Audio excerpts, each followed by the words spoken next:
मेरे प्रिय भाइयों और बहनों, आज मैं आपको उस जीवित आशा के बारे में बताना चाहता हूं जो समय की सीमाओं से परे है, जो हर पीढ़ी, हर परिस्थिति और हर टूटे हुए दिल में नई रोशनी भर सकती है। वह आशा है हमारे उद्धारकर्ता यीशु मसीह का अनंत प्रेम। यह केवल एक नाम नहीं बल्कि जीवन का स्रोत है। यह केवल एक ऐतिहासिक व्यक्तित्व नहीं बल्कि वर्तमान में कार्य करने वाली सामर्थ है। जब संसार का शोर हमारे भीतर डर भर देता है, जब असफलताओं की गूंज हमें कमजोर बना देती है, जब रिश्तों की दरारें हृदय को घायल कर देती हैं और जब भविष्य धुंधला दिखाई देता है, तब वही प्रेम हमें थाम लेता है और कहता है, मत डर क्योंकि मैं तेरे साथ हूँ। यही वह आश्वासन है जिसने अनगिनत लोगों को निराशा से बाहर निकाला है। यही वह विश्वास है जिसने आंधी में डगमगाती नाव को स्थिर किया है। यही वह शक्ति है जिसने अंधकार में बंद कब्र को खोलकर पुनरुत्थान की सुबह दिखाई है। और यही वह सच्चाई है जो आज भी तुम्हारे जीवन में चमत्कार कर सकती है। लोग अक्सर हमें हमारी गलतियों से पहचानते हैं, वे हमारे अतीत की कमजोरियों को याद रखते हैं, वे हमारे संघर्षों को हमारी पहचान बना देते हैं। परंतु यीशु हमें उस रूप में देखते हैं जैसा परमेश्वर ने हमें बनाया है, संभावनाओं से भरा हुआ, प्रेम से भरा हुआ, उद्देश्य से भरा हुआ। उन्होंने कभी भी टूटे हुए लोगों से मुंह नहीं मोड़ा। उन्होंने कोढ़ियों को छुआ, उन्होंने अंधों को दृष्टि दी, उन्होंने पाप में गिरे लोगों को क्षमा दी। उन्होंने सिखाया कि सच्चा धर्म केवल नियमों का पालन नहीं बल्कि करुणा और दया है। जब एक स्त्री अपराध बोध में कांपती हुई उनके सामने खड़ी थी, तब उन्होंने उसे दोषी ठहराने के बजाय नया जीवन दिया। उन्होंने दिखाया कि अनुग्रह दंड से बड़ा है और प्रेम न्याय से भी गहरा है। आज यदि तुम अपने जीवन में अपराध बोध या शर्म से दबे हो, तो याद रखो कि उनका प्रेम तुम्हें उठाने के लिए पर्याप्त है। यदि तुम थके हुए हो, यदि तुम्हारी आत्मा बोझ से झुकी हुई है, यदि जिम्मेदारियां तुम्हें भीतर से खाली कर रही हैं, तो उनके पास आओ, क्योंकि उन्होंने वादा किया है कि जो बोझ से दबे हैं उन्हें वह विश्राम देंगे। यह विश्राम केवल शरीर का नहीं बल्कि आत्मा का विश्राम है। जब हम अपनी चिंता उन्हें सौंपते हैं तो भीतर शांति उतरती है। जब हम अपने डर को उनके चरणों में रखते हैं तो साहस जन्म लेता है। विश्वास का अर्थ यह नहीं कि जीवन में संघर्ष समाप्त हो जाएंगे, बल्कि यह कि संघर्षों के बीच भी हम अकेले नहीं होंगे। तूफान आएंगे पर नाव में उनका साथ होगा, आंसू आएंगे पर सांत्वना भी साथ होगी, कठिनाइयां आएंगी पर उनमें से निकलने की शक्ति भी मिलेगी। उन्होंने कहा, मैं मार्ग हूँ, सत्य हूँ और जीवन हूँ। इसका अर्थ है कि जब हम दिशा खो देते हैं तो वही हमें राह दिखाते हैं। जब भ्रम हमें घेर लेता है तो वही सत्य प्रकट करते हैं। जब भीतर से हम सूख जाते हैं तो वही जीवन का जल बनकर हमें ताजगी देते हैं। उनका क्रूस केवल पीड़ा का प्रतीक नहीं बल्कि प्रेम का सर्वोच्च प्रमाण है। उन्होंने अपने प्राण इसलिए दिए कि हम जीवन पाए। उन्होंने क्षमा का वह उदाहरण दिया जो मानव समझ से परे है।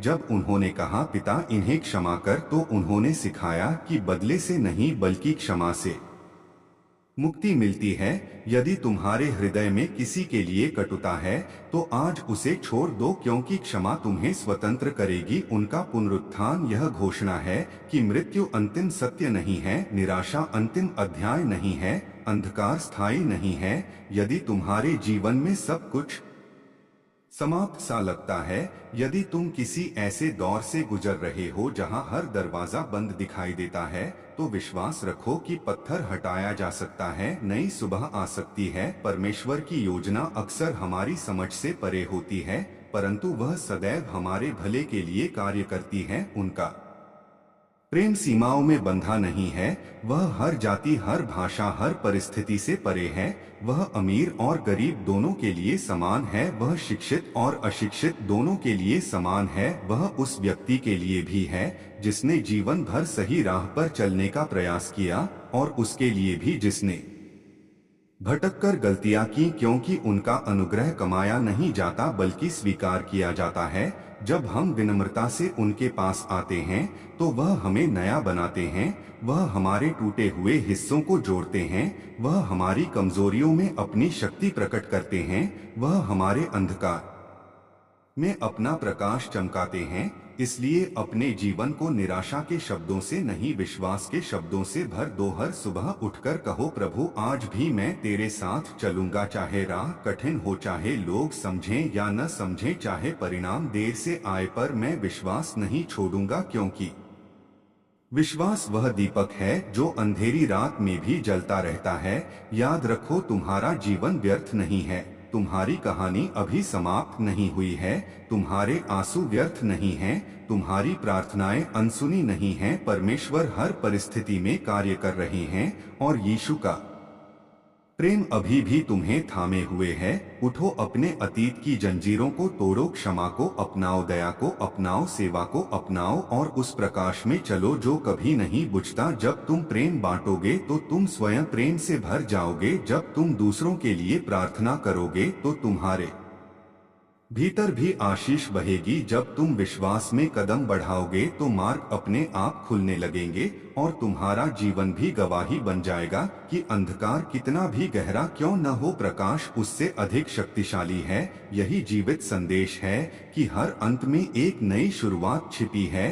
हर रात के बाद सुबह आती है, हर आंसू के बाद मुस्कान लौटती है और हर क्रूस के बाद पुनरुत्थान होता है। इसलिए आज अपने हृदय का द्वार खोलो और कहो, प्रभु मेरे जीवन में आ, मुझे बदल दे, मुझे नया बना दे, मुझे अपने प्रेम का पात्र बना दे, ताकि मैं भी इस संसार में तेरी शांति का माध्यम बन सकूं। यही सच्ची समृद्धि है, यही सच्ची सफलता है, यही अनंत जीवन की राह है। और इसी राह पर चलते हुए हम पाएंगे कि हमारा जीवन केवल संघर्ष की कहानी नहीं बल्कि अनुग्रह की गवाही है, क्योंकि उनके साथ चलने वाला कभी अकेला नहीं चलता और जो उन पर भरोसा रखता है वह कभी निराश नहीं होता। उनका प्रेम कल भी था, आज भी है और सदा रहेगा। और उसी प्रेम में हमें हमारी पहचान, हमारी आशा और हमारी मंजिल मिलती है। मेरे प्रिय भाइयों और बहनों, आज मैं आपको उस अनंत और जीवित प्रेम की कहानी सुनाना चाहता हूं जो समय, परिस्थिति और मानव सीमाओं से कहीं अधिक बड़ा है। वह प्रेम है हमारे उद्धारकर्ता यीशु मसीह का प्रेम, जो टूटे हुए को जोड़ता है, गिरे हुए को उठाता है, निराश को आशा देता है और अंधकार में भटके हुए को प्रकाश की ओर ले आता है। यह केवल 2000 वर्ष पुरानी कोई कथा नहीं है, बल्कि आज भी उतनी ही सामर्थी सच्चाई है जितनी उस दिन थी जब उन्होंने लोगों को दया और करुणा का मार्ग सिखाया था। संसार में बहुत सी आवाजें हैं जो हमें डराती हैं, जो हमें हमारी असफलताओं की याद दिलाती हैं, जो हमें यह विश्वास दिलाने की कोशिश करती हैं कि हम पर्याप्त नहीं हैं, कि हम योग्य नहीं हैं, कि हमारा जीवन साधारण है और बिना उद्देश्य का है। परंतु यीशु की आवाज अलग है। वह दोष नहीं देती, वह तिरस्कार नहीं करती, वह निराश नहीं करती, बल्कि वह प्रेम से पुकारती है और कहती है, तुम मेरे हो और मैं तुम्हें कभी नहीं छोड़ूंगा। जब जीवन की राह कठिन हो जाती है, जब प्रयासों के बाद भी सफलता हाथ नहीं आती, जब आर्थिक तंगी मन को भारी कर देती है, जब परिवार में कलह शांति छीन लेती है, जब शरीर बीमारी से जूझता है और आत्मा थक जाती है, तब यही प्रेम भीतर से शक्ति बनकर उठता है। यही वह विश्वास है जिसने समुद्र की लहरों को शांत किया। यही वह सामर्थ है जिसने अंधों को दृष्टि दी और लंगड़ों को चलाया। यही वह करुणा है जिसने पाप में गिरे लोगों को नया आरंभ दिया। उन्होंने कभी भी टूटे हुए लोगों से दूरी नहीं बनाई, बल्कि वे उन्हीं के पास गए जिन्हें समाज ने अस्वीकार कर दिया था। उन्होंने दिखाया कि परमेश्वर का हृदय कठोर नियमों से नहीं बल्कि करुणा से भरा है।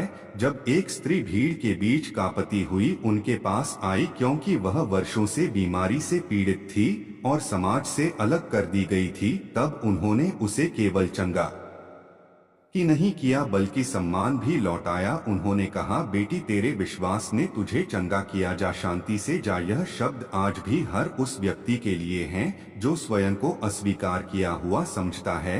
यदि तुम्हें लगता है कि लोग तुम्हें नहीं समझते, यदि तुम्हें लगता है कि तुम्हारी पीड़ा किसी को दिखाई नहीं देती तो याद रखो कि उनका प्रेम सब कुछ देखता है और समझता है। उन्होंने सिखाया कि सच्ची महानता दूसरों की सेवा में है। उन्होंने अपने शिष्यों के पैर धोकर यह दिखाया कि नेतृत्व का अर्थ अधिकार नहीं बल्कि विनम्रता है। उन्होंने कहा जो बड़ा बनना चाहता है वह सेवक बने। यह शिक्षा आज भी उतनी ही प्रासंगिक है क्योंकि संसार अभी भी शक्ति और पद की दौड़ में उलझा हुआ है, परंतु सच्ची शांति सेवा और प्रेम में मिलती है। जब उन्होंने क्रूस को स्वीकार किया तब वह केवल शारीरिक पीड़ा नहीं थी, वह मानवता के पापों का भार था। फिर भी उन्होंने विरोध नहीं किया, उन्होंने बदला नहीं लिया, उन्होंने घृणा नहीं की बल्कि उन्होंने क्षमा की प्रार्थना की। पिता इन्हें क्षमा कर क्योंकि ये नहीं जानते कि क्या कर रहे हैं। यह क्षमा का सर्वोच्च उदाहरण है। यदि हमारे जीवन में कोई ऐसा है जिसने हमें चोट पहुंचाई है तो हमें उनके उदाहरण से सीखना चाहिए, क्योंकि क्षमा हमें मुक्त करती है, कटुता हमें बांधती है। क्षमा आत्मा को हल्का करती है, कटुता उसे भारी बनाती है। उनका पुनरुत्थान इस सत्य की घोषणा है कि मृत्यु अंतिम शब्द नहीं है, अंधकार स्थायी नहीं है, निराशा स्थायी नहीं है। यदि तुम्हारे जीवन में सब कुछ समाप्त सा लगता है, यदि सपने टूट गए हैं, यदि योजनाएं विफल हो गई हैं, यदि तुम्हें लगता है कि अब कुछ शेष नहीं है, तो याद रखो कि कब्र का पत्थर भी हटाया गया था और नई सुबह आई थी। परमेश्वर की योजना अक्सर हमारी समझ से परे होती है, पर वह सदैव हमारे भले के लिए कार्य करती है। उन्होंने कहा मैं मार्ग हूँ, सत्य हूँ और जीवन हूँ। इसका अर्थ है कि जब हम दिशा खो देते हैं तो वही हमें सही राह दिखाते हैं। जब भ्रम हमें घेर लेता है तो वही सत्य को प्रकट करते हैं। जब भीतर से हम सूख जाते हैं तो वही जीवन का जल बनकर हमें ताजगी देते हैं। उनका प्रेम किसी सीमा में नहीं बंधा, वह हर जाति, हर भाषा, हर संस्कृति से परे है।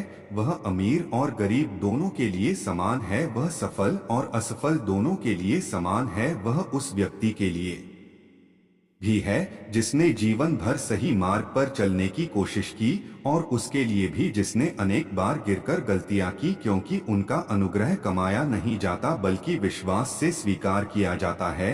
यदि तुम थके हुए हो, यदि जिम्मेदारियों का भार तुम्हें झुका रहा है, यदि भविष्य की चिंता तुम्हें सोने नहीं देती, तो उनके पास आओ, क्योंकि उन्होंने वादा किया है कि जो बोझ से दबे हैं उन्हें वह विश्राम देंगे। यह विश्राम केवल शरीर का नहीं बल्कि आत्मा का है। जब हम अपनी चिंताओं को उनके चरणों में रखते हैं तो भीतर शांति जन्म लेती है। जब हम अपने भय को सौंपते हैं तो साहस प्रकट होता है। विश्वास का अर्थ यह नहीं कि तूफान नहीं आएंगे, बल्कि यह कि तूफानों के बीच हम अकेले नहीं होंगे। आंधी में भी उनका हाथ हमारे साथ रहेगा, अंधेरी रात में भी उनका प्रकाश हमारा मार्गदर्शन करेगा। इसलिए अपने जीवन को निराशा के शब्दों से नहीं, विश्वास के शब्दों से भर दो। हर सुबह उठकर कहो प्रभु आज मैं तेरे साथ चलूंगा, चाहे राह कठिन हो, चाहे परिणाम देर से आए, चाहे लोग समझें या न समझें, पर मैं विश्वास नहीं छोड़ूंगा, क्योंकि विश्वास वह दीपक है जो अंधकार में भी जलता रहता है। तुम्हारा जीवन व्यर्थ नहीं है, तुम्हारी कहानी अभी समाप्त नहीं हुई है, तुम्हारे आंसू व्यर्थ नहीं हैं।